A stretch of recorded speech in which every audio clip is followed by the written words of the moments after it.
9ရက်6လ90ခုနံနက်9နာရီရန်ကုန်မြို့မိုးကုဥပဒနာတရားစဉ်နဲ့လုပ်ငန်းစဉ်ပြန်ပွားရေးဖွဲ့ချုပ်ကြီးတွင်ကာမဌာနစရိယဆရာတော်ဥပ္ပတိတအရှင်သူမြတ်ဟောကြားအပ်သောအလုပ်ပြီးတရားတော်သာယထဘိက္ခဝေမာပမာဒဋ္ဌမာပစ္စာဝိပတိတာရိနောအဟုဝထာအယံဝောအမကံအနုသာတနီသာယထဘိက္ခဝေမာပမာဒဋ္ဌမာပစ္စာဝိပတိတာရိနောအဟုဝထာအယံဝောအမကံအနုသာတနီဘိက္ခဝေယဟန်ရှင်လူသူတော်စင်ယောဂီအပေါင်းတို့သာယထဝိပဿနာရှုပွားကြကုန်လောမဟာပမာဒဋ္ဌမေလျောပောစာမနေလိုက်ကြပါကုန်လင့်မဟာပစ္စာဝိပတိတာရိနောအဟုဝထနောင်ကြမှနှလုံးမသာမယာမဖြစ်ကြကုန်လင့်နောင်တရမနေကြကုန်လင့်အယံဝောအမကံအနုသာတနီဒါဟာတင်တို့အတွက်ငါဖရာရဲ့အဆုံးအမတော်ဖြစ်ပြီတဲ့ဒါဟာတတိပိတိုက်တွန်းတာပဲတဲ့မြတ်စွာဘုရားကိုရောမြတ်ကြီးက45ဝအတွင်းမှာအခုလိုတတိပိစကားအကျဉ်းပေါင်းများစွာမိန့်ကြားတော်မူခဲ့ဘူးပါတယ်ဘယ်လိုတတိပိသလဲလို့ဆိုတော့ဇာယထဘိက္ခဝေဝိပဿနာရှုကြဇာယထဘိက္ခဝေဝိပဿနာရှုကြမာပမာဒဋ္ဌမေလျောပောစပြီးမနေလိုက်ကြပါနဲ့တဲ့အဲ့ဒါလိုဝိပဿနာမရှုဘဲနေလို့ရှိရင်ဘယ်လိုဖြစ်မလဲဘယ်လိုဖြစ်မလဲလို့ဆိုတော့မရှုဘဲနေလို့ရှိရင်နောင်တစ်ချိန်မှာနောင်တရစရာဖြစ်လာနိုင်တယ်ဒါကြောင့်ဘုရားကိုရောမြတ်ကြီးကမာပစ္စာဝိပတိတာရိနောအဟုဝထာလို့မိန့်တော်မူတာပါအတိပ္ပယ်ကတော့နောင်ကြမှာနောင်တရမနေကြနဲ့လို့ဆိုလိုရင်းပါပဲဟုတ်ပြီဝိပဿနာရှုရမယ်လို့ဆိုတော့ဘယ်ပေါ်မှာရှုရမှာလဲဝိပဿနာရှုရမယ်လို့ဆိုတော့ဘယ်ပေါ်မှာရှုရမလဲခန္ဓာပေါ်မှာရှုရပါမယ်ခန္ဓာပေါ်မှာရှုရပါမယ်ဘာနဲ့ရှုရမလဲဆိုရင်ဉာဏ်နဲ့ရှုရမှာပေါ့ခန္ဓာက5ပါးပဲယူပက္ခန္ဓာဝေဒနာခန္ဓာပညာခန္ဓာသင်္ခါရခန္ဓာဝိညာဉ်နဲ့ခန္ဓာလို့ခန္ဓာက5ပါး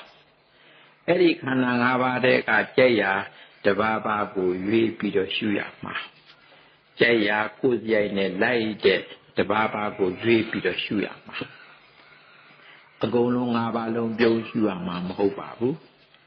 ဘာနဲ့ရှုရမလဲဉာဏ်နဲ့ရှုရမှာဟုတ်တယ်အဲ့ဒီရှုတဲ့ဉာဏ်တွေက5ပါးရှိတယ်ဘယ်သူတွေများလဲဆိုရင်သမ္မာဒိဋ္ဌိသမ္မာသင်္ကပ္ပသမ္မာဝါယာမသမ္မာတတိသမ္မာသမာဓိဆိုတဲ့5ပါးဒီ5ပါးဟာမဂ်ကင်5ပါးပေါ့ရှုဉဏ်တရားပဲလောကီမဂ်ကင်5ပါးအဲ့ဒီ5ပါးနဲ့ရှုရမှာဘယ်ပေါ်တော့ခန္ဓာပေါ်မှာခန္ဓာ5ပါးကအရှုခံခုနတုန်းကပြောတဲ့ဉာဏ်5ပါးကရှုဉာဏ်ခန္ဓာ5ပါးကအရှုခံဉာဏ်5ပါးကရှုဉာဏ်ဒီလိုဖြစ်တယ်ခန္ဓာ5ပါးကိုသစ္စာဖွဲ့ရင်ဒုက္ခသစ္စာဉာဏ်5ပါးကမေဃသစ္စာခန္ဓာ5ပါးကဒုက္ခသစ္စာရှုဉာဏ်များကမေဃသစ္စာအဲ့ဒီခန္ဓာ5ပါးဆိုတာအလိုလိုပေါ်လာတာမဟုတ်ဘူးအကြောင်းတရားတွေကပြုပြင်လို့ပေါ်ပေါက်လာကြရတာ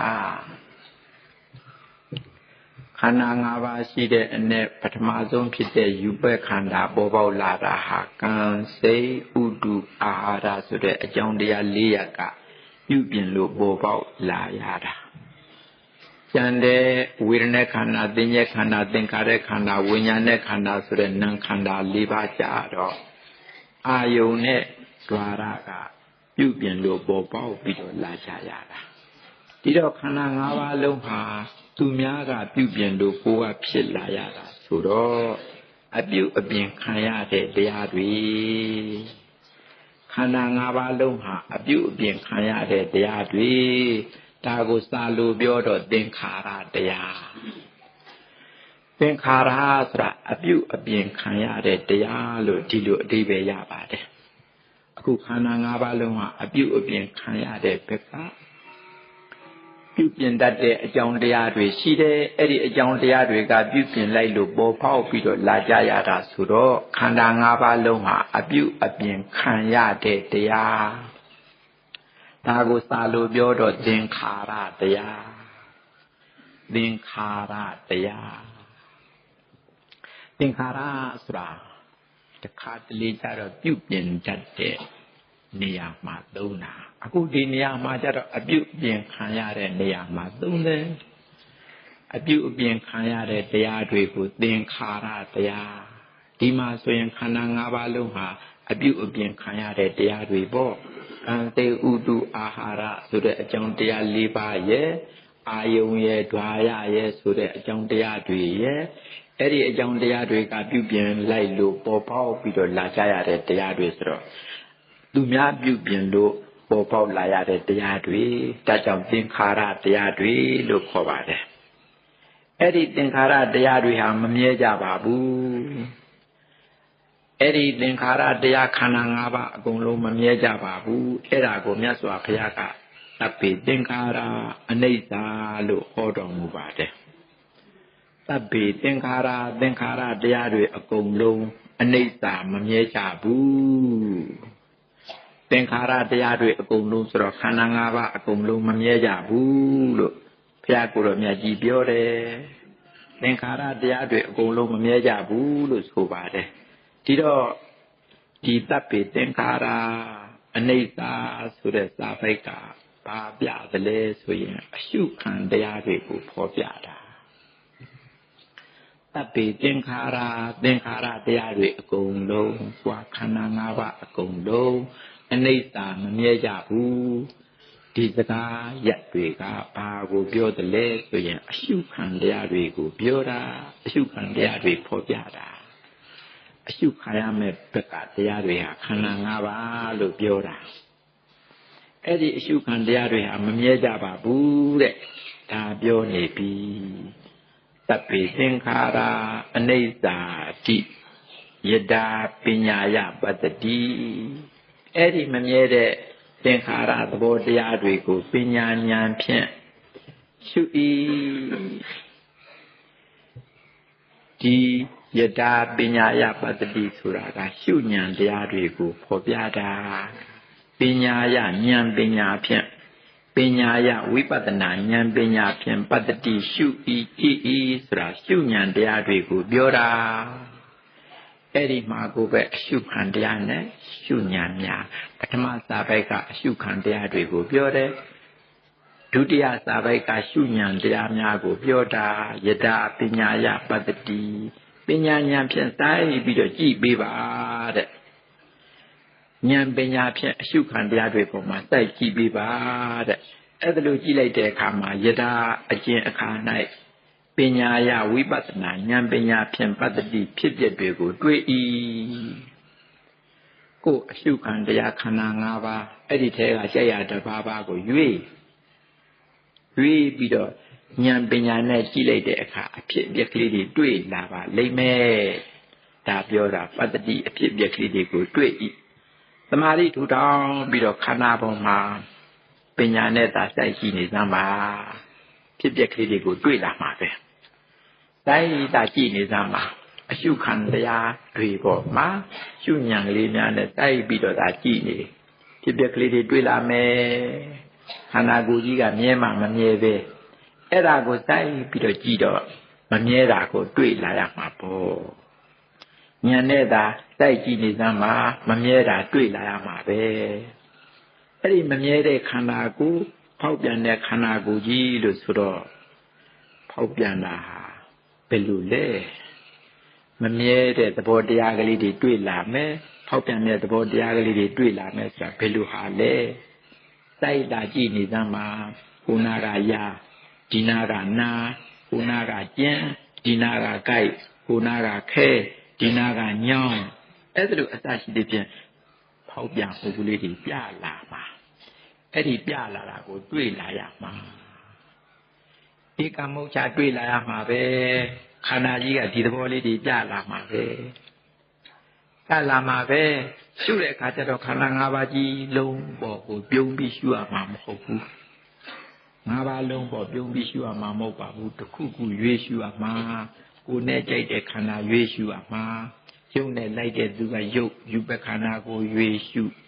ဝေဒနာနဲ့လိုက်တဲ့သူကဝေဒနာခန္ဓာရှုပညာကြိုက်တဲ့သူကပညာခန္ဓာရှုသင်္ခါရခန္ဓာကြိုက်တဲ့သူကသင်္ခါရခန္ဓာရှုစိတ်ကြိုက်တဲ့သူကဝိညာဉ်နဲ့ခန္ဓာရှုအဲ့ဒါလိုတစ်ခုခုပေါ်မှာရွေးရှုရမှာအရှုကံဘက်ကတပါးခန္ဓာ၅ပါးတည်းကကြိုက်ရတပါးပါရှုဉဏ်ဘက်ကတော့၅ပါး၅ပါးအမြဲနေမဲ့သမ္မာဒိဋ္ဌိသမ္မာသင်္ကပ္ပသမ္မာဝါယာမသမ္မာတတိသမ္မာသမာဓိအဲ့ဒါလိုရှုတဲ့အခါမှာခန္ဓာကပြတာကိုမြင်လာရပါလိမ့်မယ်ဘယ်နည်းနဲ့မဆိုမြင်လာမှာပါပဲရုပ်ရှုတဲ့သူက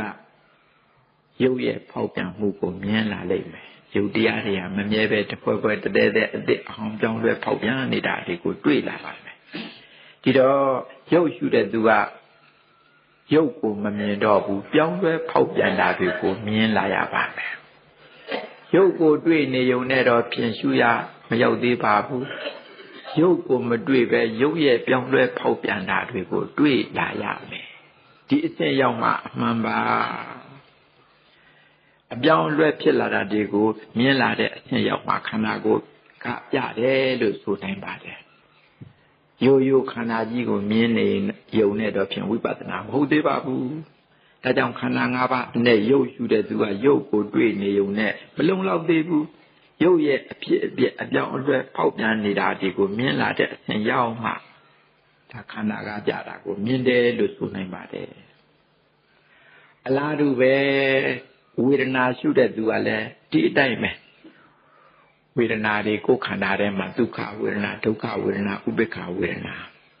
ဒီဝေဒနာတွေ့နေုံနဲ့တော့ဖြင့်မပြီးသေးပါဘူးဒါကတော့ဖြင့်တွေ့နိုင်တာပေါ့ညောင်းနေညာတဲ့ကြိုက်တဲ့ခဲတဲ့အောက်နဲ့အင်းတဲ့ဆိုတဲ့မသက်တာတဲ့ဒုက္ခဝေဒနာသို့မဟုတ်မညောင်းမကြိုက်မခဲဘူးဆိုတဲ့ဒုက္ခဝေဒနာဒါကမြင်လွယ်ပါတယ်ဈာအလယ်လဥပေက္ခဝေဒနာသိနိုင်ပါတယ်အဲ့ဒီဝေဒနာကိုတွေ့နေုံနဲ့တော့ဖြင့်ဝိပဿနာမဟုတ်သေးပါဘူးသေးသေးချာချာစိုက်ကြည့်တော့ဒီဝေဒနာတွေဟာမတည်မြဲပဲအစ်စ်အောင်ပြောင်းလဲဖောက်ပြန်ပြီးတော့နေကြတာအဲ့ဒါတွေကိုတွေ့လာရပါလိမ့်မယ်ဒါကြောင့်မလို့ဝေဒနာရှုတဲ့သူကလည်းပဲဝေဒနာကိုမြင်နေုံနဲ့မပြီးသေးဘူးမလုံလောက်သေးဘူးဝေဒနာရဲ့အဖြစ်အပျက်တွေအပြောင်းအလဲတွေကိုမြင်လာတဲ့အဆင့်ရောက်မှဒါခန္ဓာကပြတာကိုမြင်တယ်လို့ဆိုနိုင်ပါတယ်ဒီကြမှာဝိပဿနာပါဝေဒနာကိုတွေ့နေုံနဲ့ဝိပဿနာမဟုတ်သေးပါဘူးဝေဒနာရဲ့အဖြစ်အပျက်အပြောင်းအလဲကိုမြင်လာတဲ့အဆင့်ရောက်မှဝိပဿနာဒါကြောင့်ရုပ်ရှုတဲ့သူကရုပ်ရဲ့အဖြစ်အပျက်အပြောင်းအလဲတွေကိုမြင်ပါစေဝေဒနာရှုတဲ့သူကဝေဒနာရဲ့အဖြစ်အပျက်အပြောင်းအလဲတွေကိုမြင်ပါစေရှင်းသွားမယ်နောက်တစ်ခုသင်္ညေခန္ဓာကြိုက်ရင်လည်းသင်္ညေခန္ဓာရှုနိုင်ပါတယ်ဒီသင်္ညာရှုပြန်တော့လည်းသင်္ညာတွေ့နေုံနဲ့မပြီးသေးဘူးသင်္ညာရဲ့အဖြစ်အပျက်အပြောင်းအလဲကိုတွေ့လာမှာဒီကြမှာတာဝန်ကြီးတယ်နောက်တစ်ခုသင်္ခါရခန္ဓာရှုတဲ့သူကလည်းကြိုက်ရရှုသင်္ခါရသဘောတရားတွေတွေ့နေုံနဲ့ဝိပဿနာမဟုတ်သေးပါဘူးအဲ့ဒီကိုရှုတဲ့သင်္ခါရတရားတို့ရဲ့မမြဲပဲအစ်စ်အောင်ပြောင်းလဲဖောက်ပြန်နေတာကိုမြင်လာတဲ့အဆင့်ရောက်မှဝိပဿနာခေါ်ပါတယ်စိတ်ကြိုက်တဲ့သူကလည်းစိတ်ရှုပေါ့စိတ်ရှုတော့ဝိညာဉ်နဲ့ခန္ဓာခေါ်တာပေါ့အဲ့ဒီစိတ်ရှုတဲ့သူကလည်းပဲစိတ်ကိုတွေ့နေုံနဲ့တော့ဝိပဿနာမခေါ်ပါဘူးဥပမာလောဘစိတ်ဒေါသစိတ်မောဟစိတ်မာနစိတ်အိတ်တာစိတ်မစ္စရိယစိတ်ဒီသဘောကလေးတွေသိနေုံနဲ့တော့ဖြင့်ဝိပဿနာအဆင့်မရောက်သေးပါဘူးစိတ်ကိုတွေ့နေုံနဲ့တော့ဖြင့်မပြီးသေးပါဘူးအဲ့ဒါတွေကရှုစရာကိုတွေ့နေုံပဲရှိပါသေးတယ်မလုံလောက်သေးပါဘူးဘယ်အဆင့်ရောက်မှလဲစိတ်ရဲ့အဖြစ်အပျက်အပြောင်းအလဲဖောက်ပြန်နေတာတွေကိုမြင်လာတဲ့အဆင့်ရောက်မှဝိပဿနာဖြစ်ပါတယ်ခန္ဓာကပြတာကိုမြင်တယ်လို့ဆိုနိုင်ပါတယ်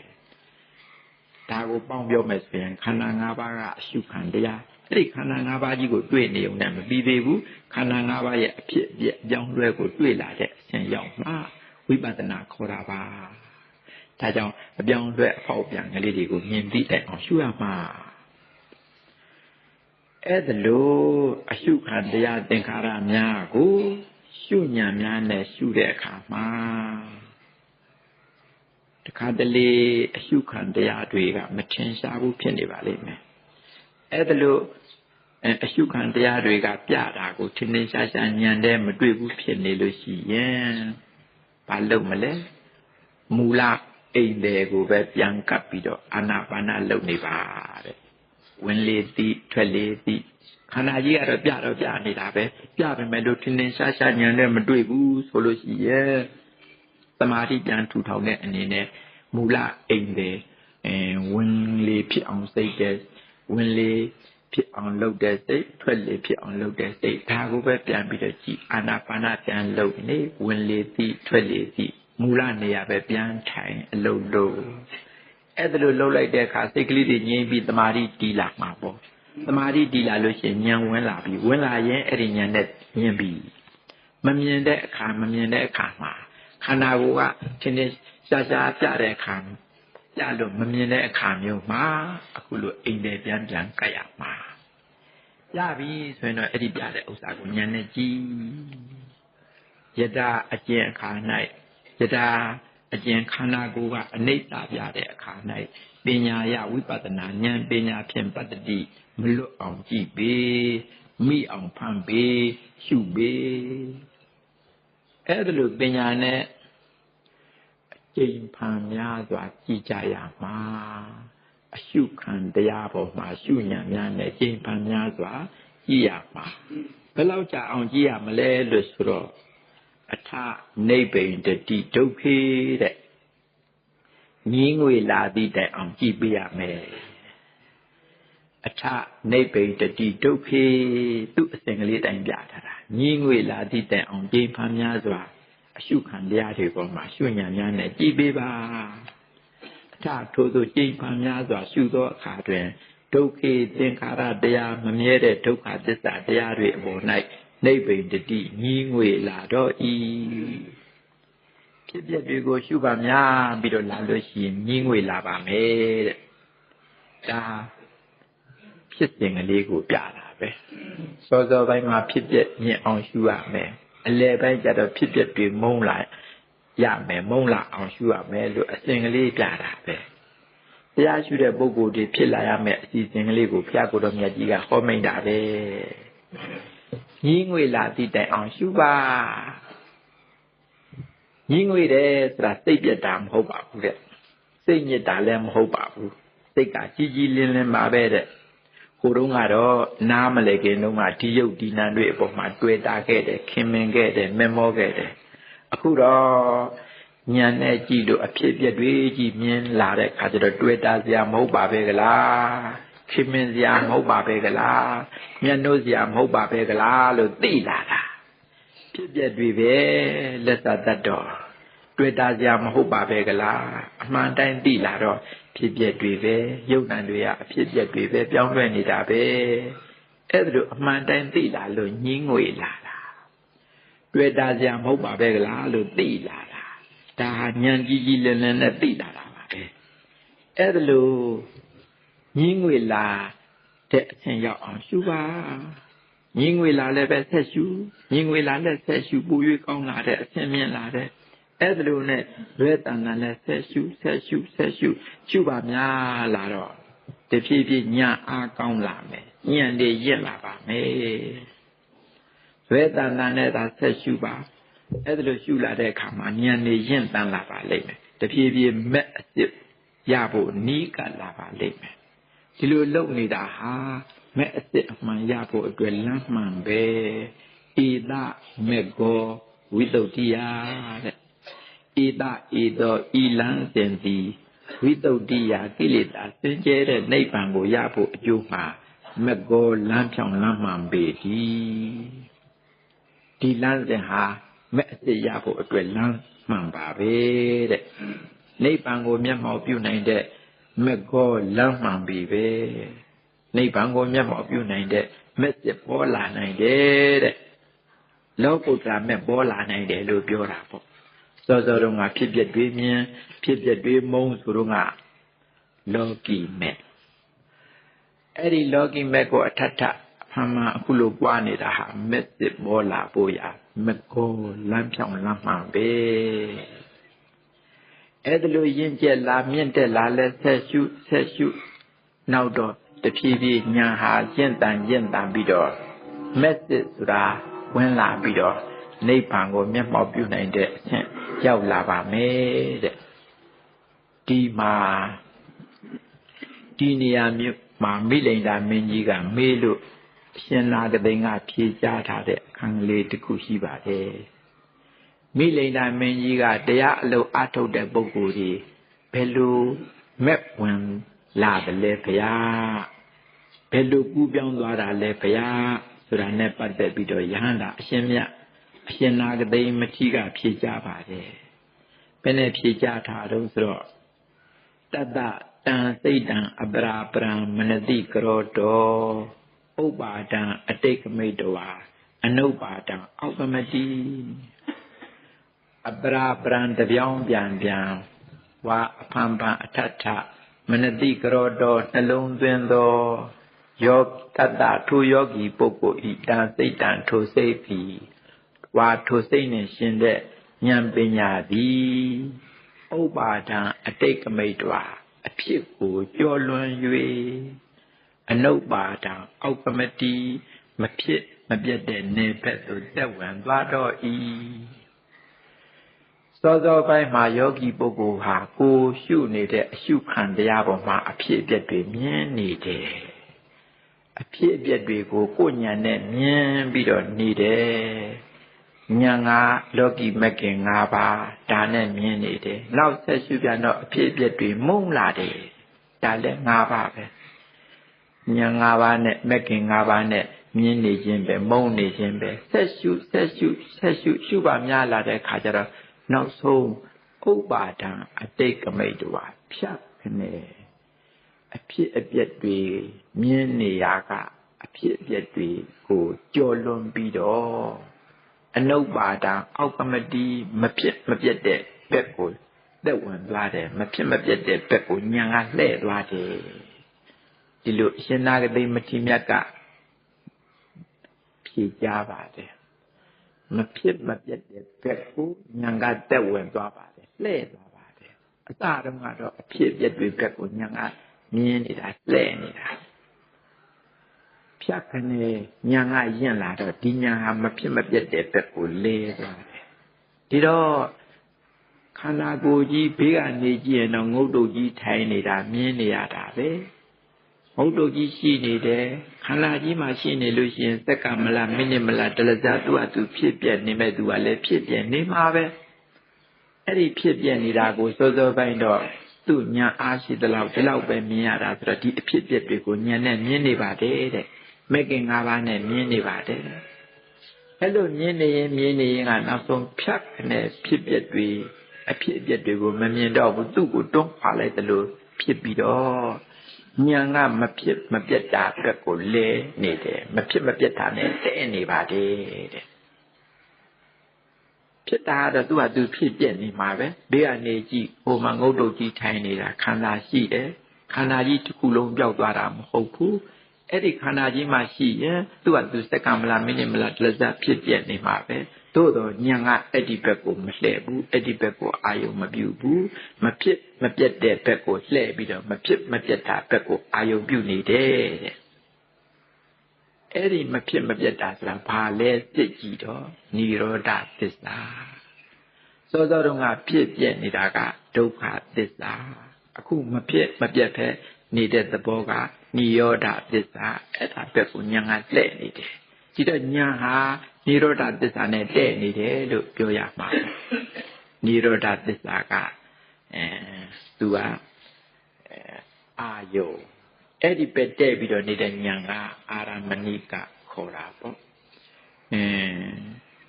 အဖြစ်အပျက်တွေရှိပြီမဲ့လို့အဖြစ်အပျက်တွေဒုက္ခသစ္စာဘက်ကိုဉာဏ်ကမလှည့်ဘူးမဖြစ်မပြတ်တဲ့និရောဓသစ္စာဘက်ကိုဉာဏ်ကလှည့်နေတယ်ဒီခါကျတော့ဉာဏ်က၅ပါးတဲ့မကတော့ဘူး၈ပါး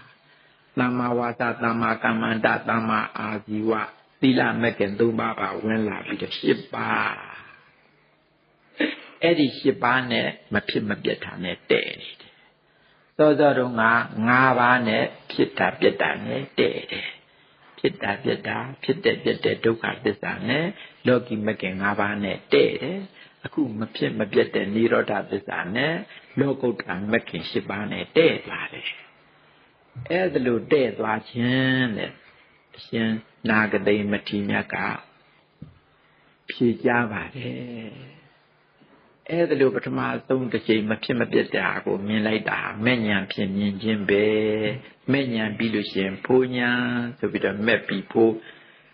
ဆက်လာပြီးတော့ပထမဆုံးတစ်ချိန်အဲ့ဒီမဲ့ဖို့တို့ဖြင့်မဖြစ်မပြတ်တဲ့နိဗ္ဗာန်ကိုမျက်မှောက်ပြုလိုက်တာဟာသောတာပန်ဖြစ်သွားခြင်းပဲအယံဝုစတိမဟာရာဇနိဗ္ဗာန်သစ္စီကရောတိတိနိဗ္ဗာန်ကိုမျက်မှောက်ပြုတယ်ဆိုတာဒါပဲမင်းကြီးလို့ဒီလိုဖြည့်ရှင်းပြပါတယ်ဒီတော့ကိုယ်အလုပ်ကိုလုံယုံပဲသူ့တဘာဝကယဉ်ကျေးရင်လာမှာကိုယ်တာဝန်ကအရှုခံတရားတစ်ခုခုပေါ်မှာကိုယ်ရှုဉဏ်များနဲ့ရှုနေယုံပဲရှုနေလို့ရှိရင်အဖြစ်ပြက်တွေမြင်လာမယ်ပထမပိုင်းအနေနဲ့ဒီလိုဆိုရင်ဝင်းသာပါတော့လက်ခမောင်းခတ်တော့အဖြစ်ပြက်တွေမြင်လာလမ်းမှာကြောက်ပြီးလမ်းပေါ်ရောက်ပြီးမှန်ပြီးရှေ့ဆက်ကြိုးစားဖြစ်ပြက်တွေနဲ့လက်ဆက်ကြိုးစားပါများလာတော့အလေပိုင်းအနေနဲ့ဖြစ်ပြက်တွေအပေါ်မှာမုန်းလာပါလိမ့်မယ်မုန်းလာလက်ဆက်ရှုရင်ရွှေနဲ့နောက်ဆုံးကြတော့ညာအားကောင်းပြီးတော့ဖြစ်ပြက်ဆုံးသွားတာကိုမြင်ပါလိမ့်မယ်အဖြစ်ပြက်တွေကိုကြော်လွှား၍ဥပါဒံအတိတ်ကမိတ်တွာအဖြစ်ပြက်တွေကိုကြော်လွှား၍အနုပါဒံအောက်ကမတိမဖြစ်မပြတ်တဲ့နေတဲ့သို့သက်ဝင်သွားတော့ဤညာကအဖြစ်ပြက်တွေကိုတွန်းခွာပြီးတော့မဖြစ်မပြတ်တဲ့ဘက်ကိုညာကလှည့်သွားတယ်ဒီလိုဆိုပါတယ်ဒါဟာနိဗ္ဗာန်ကိုမျက်မှောက်ပြုခြင်းပဲမဖြစ်မပြတ်တဲ့နိဗ္ဗာန်ဓာတ်ကိုမဲ့ညာဖြင့်လောကုတ္တရာမဲ့ညာဖြင့်မျက်မှောက်ပြုခြင်းပဲလို့ဒီလိုဖြည့်ရှင်းပြပါတယ်ဒါလမ်းစဉ်ပဲဒီအစီအစဉ်တိုင်းဖြစ်လာမှာဒါကြောင့်ကိုယ်စီကိုယ်ငါဒီအစဉ်တိုင်းအောင်မြင်ကြသည့်တိုင်အောင်ကြိုးစားကြပါလို့တိုက်တွန်းပါတယ်